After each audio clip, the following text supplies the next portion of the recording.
Hello ka-fam! Kumusta kayong lahat? Itong video na to is yung time na naghahanap kami ng bahay. Share ko lang din yung experience namin nung naghahanap pa kami ng bahay.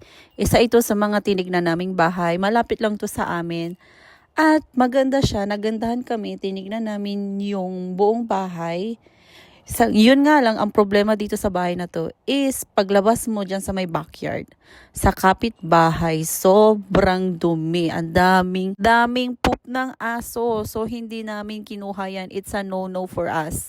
Ito namang isa is another bahay na naman to na tinignan namin. Nagustuhan talaga namin to kasi upgraded na lahat ng gamit. Yun nga lang, may mas naunang nag-offer sa amin at mas malaki.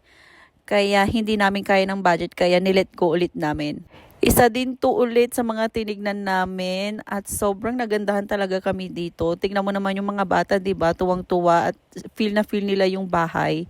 Yun nga lang, ang problema dito is hindi kami nagkasundo ng seller sa offer namin. Iba yung gusto niya. Gusto niya basta hindi kami nagkasundo sa offer. So nilet ko namin. Ito namang isang tinignan namin is hindi namin nagustuhan yung sa gitna. So ayaw namin yan. Pero maganda siya, upgraded na lahat at okay na okay sa budget namin. Yun nga lang, yung sa gitna talaga ayaw namin ng may harang. Gusto namin ng open layout. So hindi namin kinuha yan. Nag-no-no kami dyan.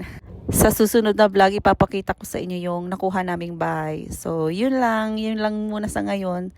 Bye-bye!